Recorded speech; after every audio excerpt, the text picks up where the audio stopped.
Guys, hello and welcome back to my channel love beauty on duty. Friends, आज की इस video में हम बात करेंगे पीएमएस के लक्षणों और प्रेगनेंसी के लक्षण में क्या अंतर होता है। आज की इस वीडियो में मैं आपको पीएमएस और प्रेगनेंसी के बीच फ़र्क समझाने जा रही हूँ। पीएमएस और प्रेगनेंसी के लक्षण में अंतर बता रही हूँ, जिससे आपको समझने में आसानी होगी कि ये लक्षण पीएमएस के हैं या फिर प्रेगनेंसी के हैं। कई बार महिलाएं पीएमएस को गर्भावस्था के लक्षण समझने लगती है और कई बार गर्भावस्था के लक्षण को पीएमएस। ये सुनने में नॉर्मल लगता है, मगर सही वक्त पर दोनों के फर्क को नजरअंदाज करना नुकसानदायक हो सकता है। हालांकि प्रीमेंस्ट्रुअल सिंड्रोम और गर्भावस्था के लक्षण काफी हद तक एक जैसे ही होते हैं, लेकिन फिर भी कुछ लक्षण ऐसे होते हैं जो सिर्फ गर्भधारण होने पर ही नजर आते हैं। तो चलिए फिर जान लेते हैं उन लक्षणों के बारे में। वीडियो अगर आप लोगों को पसंद आ रहा है तो प्लीज वीडियो को लाइक और शेयर कीजिएगा। चैनल पर अगर आप पहली बार है तो प्लीज चैनल को बिना सब्सक्राइब किए मत जाइएगा। तो सबसे पहले मैं आप लोगों को पीएमएस और प्रेगनेंसी के बीच में अंतर बता रही हूँ। सबसे पहला जो अंतर है वो है थकान महसूस होना। पीएमएस और प्रेगनेंसी दोनों में थकान महसूस होती है, लेकिन दोनों में अंतर भी होता है। पीएमएस पीरियड से पहले प्रोजेस्टेरोन हार्मोन का स्तर बढ़ने से थकावट बढ़ जाती है। यह थकावट पीरियड के शुरू होने से खत्म हो जाती है। कुछ महिलाओं में थकान पीरियड के अंत तक भी रह सकती है। इसके अतिरिक्त ये बॉडी में आयरन की कमी के चलते एनीमिया का संकेत भी हो सकता है। दूसरा अंतर है ब्रेस्ट पेन।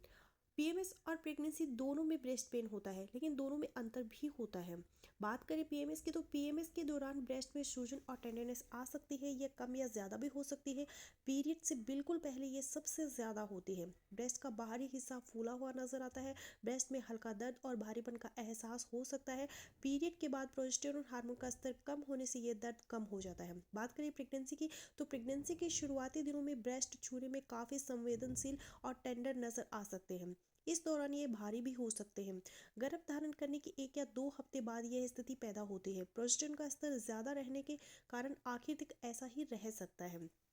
तीसरा अंतर है प्रेगनेंसी और पीएमएस में ब्लीडिंग का। पीएमएस और प्रेगनेंसी दोनों में ब्लीडिंग भी होती है, लेकिन दोनों में अंतर भी होता है। बात करें पीएमएस की, तो मासिक धर्म के पूरे के लक्षणों में स्पॉटिंग या ब्लीडिंग नहीं होती है। पीरियड शुरू होने पर ब्लीडिंग का फ्लो है वो बढ़ जाता है और 5 से 7 दिन तक रह सकता है। अब बात करें प्रेगनेंसी की, तो कुछ मामलों में प्रेगनेंसी के शुरुआती लक्षणों में वजन से हल्की ब्लीडिंग होती है। इसका रंग पिंक और डार्क ब्राउन हो सकता है। गर्भ धारण करने के 7 से 10 दिनों के बाद ही स्पॉटिंग होती है। इसमें आपको पैड इस्तेमाल करने की ज़रूरत नहीं होती है। ये कम से कम 1 दिन या फिर ज़्यादा से ज़्यादा 2 दिन तक रह सकते हैं। इसकी अवधि पीरियड से कम होती है।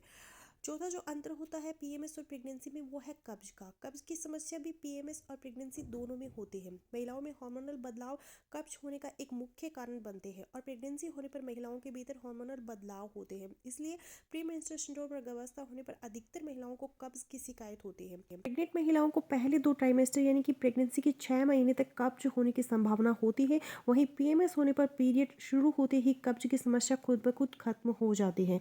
इन लक्षणों के अतिरिक्त मूड में बदलाव होना, क्रैम्प होना, फूड क्रेविंग होना, सिर दर्द व पीठ दर्द कुछ ऐसे लक्षण हैं जो प्री मेंस्ट्रुअल सिंड्रोम और गर्भावस्था दोनों में ही नजर आते हैं। लेकिन इनमें अंतर करने का सबसे आसान तरीका यह है कि प्री मेंस्ट्रुअल सिंड्रोम होने पर यह सभी लक्षण पीरियड शुरू होते ही पूरी तरह गायब हो जाते हैं, जबकि गर्भावस्था में ये लक्षण कम से कम शुरुआती 3 माह तक तो बने ही रहते हैं। हालांकि प्री मेंस्ट्रुअल सिंड्रोम और गर्भावस्था के लक्षण काफ़ी हद तक एक जैसे ही होते हैं, लेकिन फिर भी कुछ लक्षण ऐसे होते हैं जो सिर्फ गर्भ धारण करने पर ही नजर आते हैं। इसलिए अगर आपको अभी जो लक्षण मैं बताऊंगी वो अगर आपको नजर आ रहे हैं तो समझ लीजिए कि आपने गर्भ धारण कर लिया है। पहला जो लक्षण है वो है निप्पल में बदलाव आना। यूं तो प्री मेंस्ट्रुअल सिंड्रोम और गर्भावस्था दोनों में स्त्री के स्तनों में बदलाव देखा जाता है, लेकिन निप्पल में बदलाव अमूमन गर्भावस्था में ही होता है। अगर आपने ब्रेस्ट में बदलाव के साथ साथ निप्पल के चारों ओर का कलर एरिया गहरा या बड़ा हो जाता है तो यह गर्भावस्था होने का संकेत हो सकता है।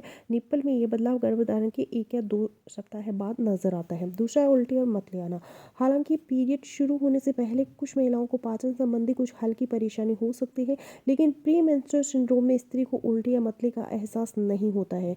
ये गर्भावस्था की प्रारंभिक अवस्था के लक्षण होते हैं।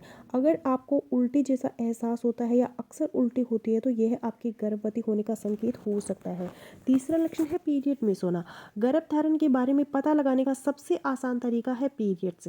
जहां प्री मेंस्ट्रुअल सिंड्रोम पीरियड से पहले के लक्षण होते हैं और इन लक्षण के नजर आने के 1 सप्ताह या 15 दिन के भीतर पीरियड्स आ जाते हैं, जबकि गर्भ धारण करने पर पीरियड्स नहीं आते हैं। इसलिए अगर इन लक्षणों के नजर आने के साथ साथ आपके पीरियड्स की डेट 1 सप्ताह से अधिक की हो गई तो आपको प्रेगनेंसी टेस्ट कर लेना चाहिए। सो फ्रेंड्स, ये था मेरा आज का वीडियो। आई होपफुली मेरा आज का वीडियो आप लोगों के लिए यूजफुल रहेगा। सो मिलती हूँ नेक्स्ट वीडियो में, तब तक के लिए बाय।